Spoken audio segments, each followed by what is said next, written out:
Françoise Hoffmann, bonjour. Pouvez-vous nous parler de ce que vous présentez dans le cadre du FIT? Alors j'ai préparé pour cette occasion un triptyque qui est à la base de feutres, puisque mon travail principal est la création de feutres et notamment d'un feutre hybride.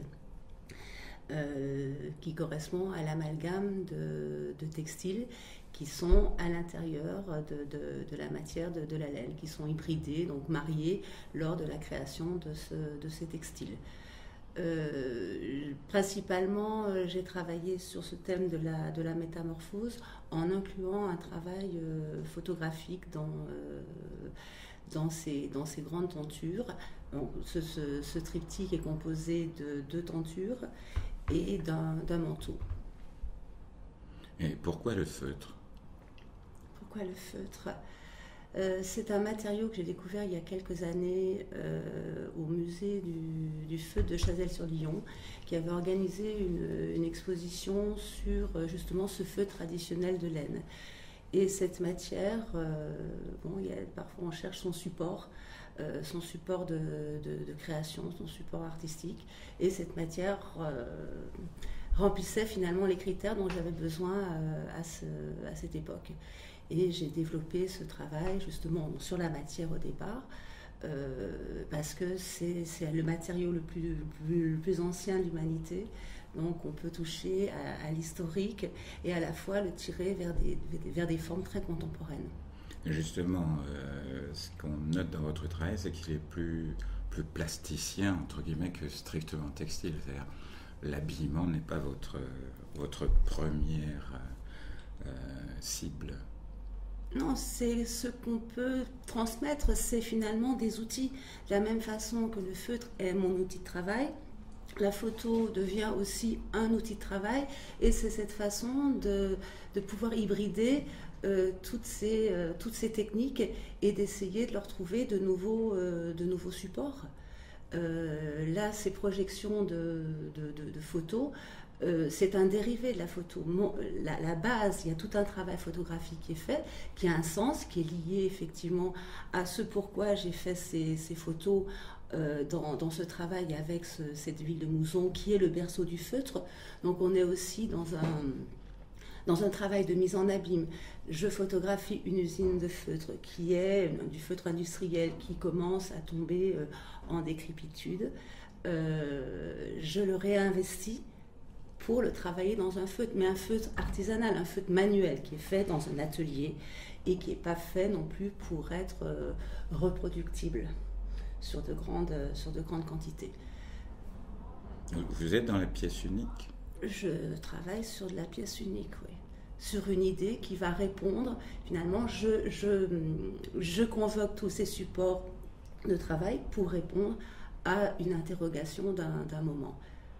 Est-ce qu'on pourrait dire que le feutre pour vous est comme pour un peintre une palette de couleurs? C'est exactement la même chose.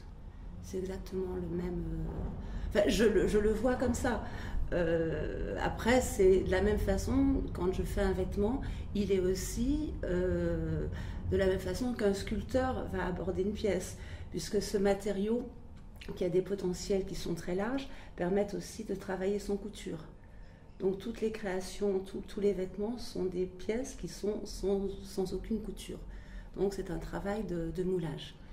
Et dans ce travail, donc sur les photos qui sont présentées ici à Mouzon, l'intérêt, c'est que quand les grandes tentures, je laisse avoir la structure de la photo dans sa linéarité, en jouant aussi sur le fait que, comme il y a une pénétration avec les textiles, il va y avoir des débordements de la matière, donc on va avoir un autre aspect.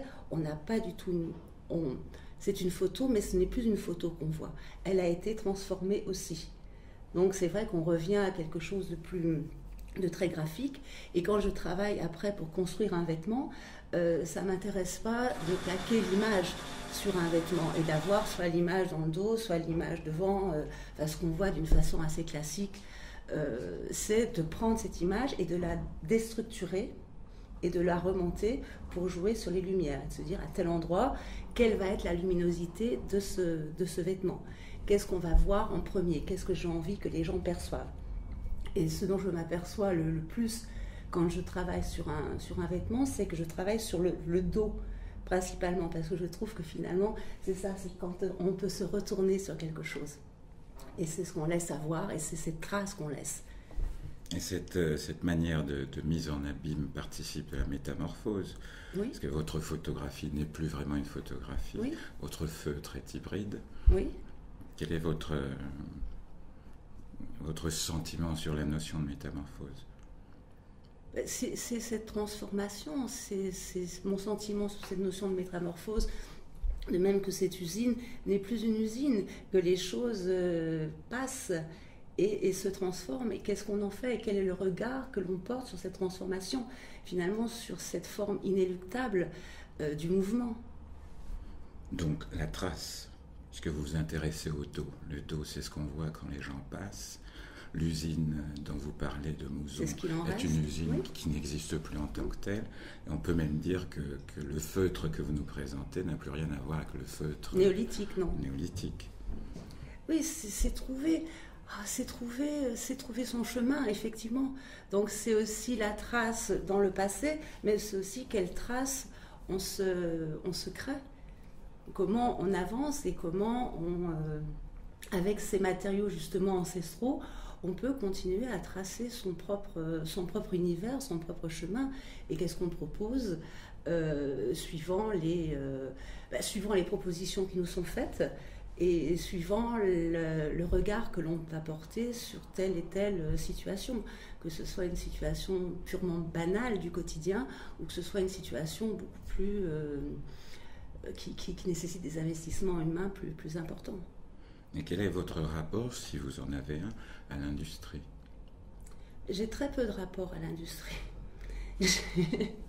J'ai très peu de rapport à l'industrie. Je suis une petite entreprise individuelle. Non, j'ai peu de rapport. Alors, une dernière question. Ou un regard que je peux porter, effectivement, sur l'industrie. Mais personnellement, je n'ai aucun rapport. Et quel est ce regard? Quel est ce regard sur...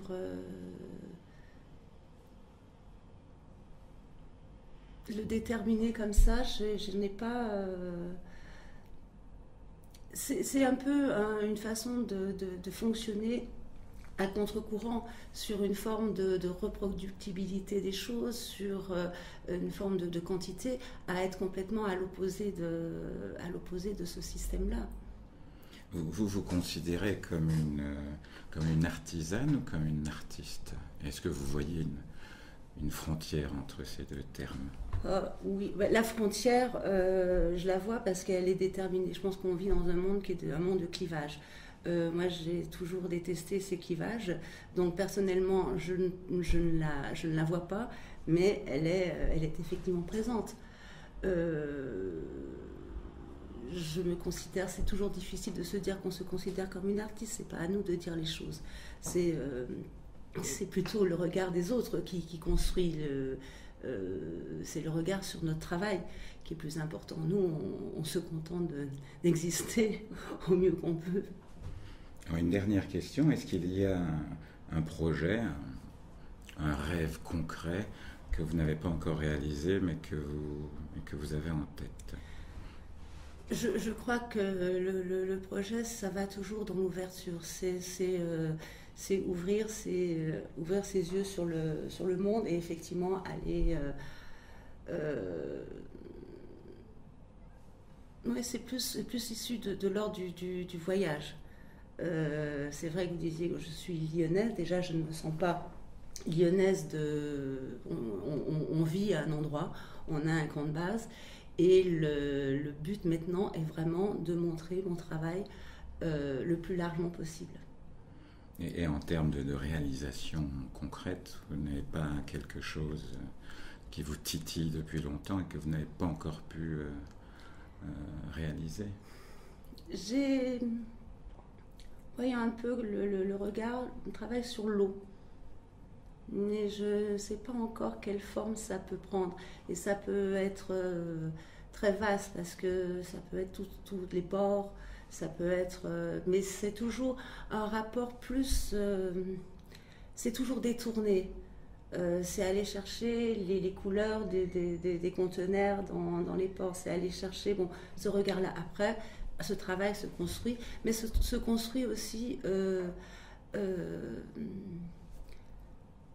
avec des sollicitations. Finalement, on répond aussi à des sollicitations. Alors, à la fois ce travail